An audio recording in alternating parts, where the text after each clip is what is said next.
You've heard the war in Ukraine has been raging for more than 2 years now.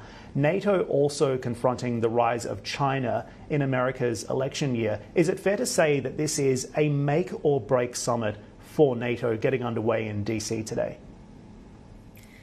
I think it is an extraordinarily important summit for the NATO alliance. I wouldn't say it is a make or break. NATO has had many ups and downs over the years and some severe crises to deal with.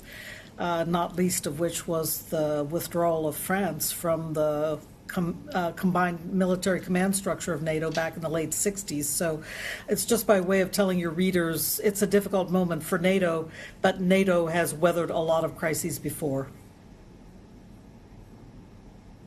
Walk me through the impact of the political landscape on this meeting. President Biden, we know, is under major political pressure at home to drop out of the race.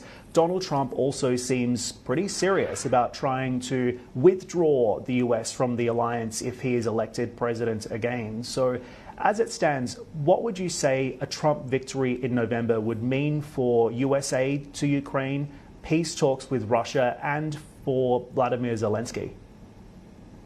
Well, first of all, let me say that I think this NATO summit in Washington is an important moment for Joe Biden. He really has to show that he is with it. He's ready to continue to lead not only the United States of America, but the NATO alliance. And so we will see in coming days just how well the U.S. president does. In terms of what may come after, and I'm not predicting necessarily a Trump win in November in the U.S. elections, but nevertheless, there will be tremendous pressure on the alliance, I think, from Donald Trump, as there was during his first term in office when I was serving as Deputy Secretary General at NATO. He was unrelenting in pushing the NATO allies to spend more on their own defense. If he comes into the White House in November, he will see a much different NATO. He, I think, was important in getting the momentum going, getting NATO to spend more on its own defense. But since that time, the NATO allies have had to face up to Vladimir Putin's aggression. And in that context, they have really been stepping up to the mark. And now 23 out of 32 allies are spending over 2% of GDP or 2% of GDP on defense. Huge difference from 2019 when Trump was in office, when fewer than 10 allies were paying that amount. Madam Deputy Secretary General, you raise a really important point here because, as I said earlier, Donald Trump has vowed to essentially pull the United States out of NATO if he wins. You've seen this movie before. You've dealt with this man before. Can NATO go it alone without the United States if Trump does win in November?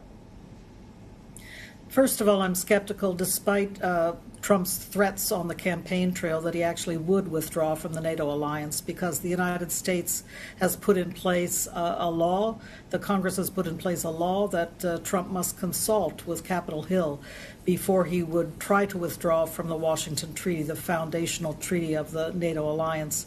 So for him to do that, he's going to have to burn a lot of political capital, and I think he will think twice about doing that. But I also think that it will be very, very important for the NATO allies to be paying close attention to Trump and what he wants to accomplish. It's still going to involve them spending more on their own defense, and NATO allies are going to really decide this time that this 2% of GDP is a floor, not a ceiling. And so they will have to start spending more on defense, and that is going to be a core demand of Donald Trump if he does come back into the White House. More than 2%. We already heard that during his first term in office, and I think we will hear it again. I also have to ask you about Ukraine potentially joining NATO as well. Of course, NATO has offered no timeline for this, and it's been a political football as well, particularly for the Republicans. Donald Trump himself sees this as a threat and a provocation for Vladimir Putin. Was promising membership to Ukraine a mistake? No, I don't think so. And in fact, we see today that Ukraine is the most battle-hardened army in Europe, and so in terms of being a net security provider in Europe, I think the Ukrainian armed forces are very capable of being that, and that is one of the core requirements for joining NATO, is that a country will be a net security provider. But Honestly, I do think that for Donald Trump, he wants a lot of things. One thing he wants to do is be the big peacemaker, and that means that I do think he will try, as he has said on the campaign trail, to end this war in Ukraine in 24 hours. Yep, he's going to try that. There's no question about it. But another important aspect of Trump's personality is that he hates to be a loser. And if he comes into a negotiation and sees that he's not going to come out of it as a major heroic figure on the world stage, I think he'll walk away, as he did in dealing with Kim Jong-un back during his first term in office when he tried to denuclearize the DPRK.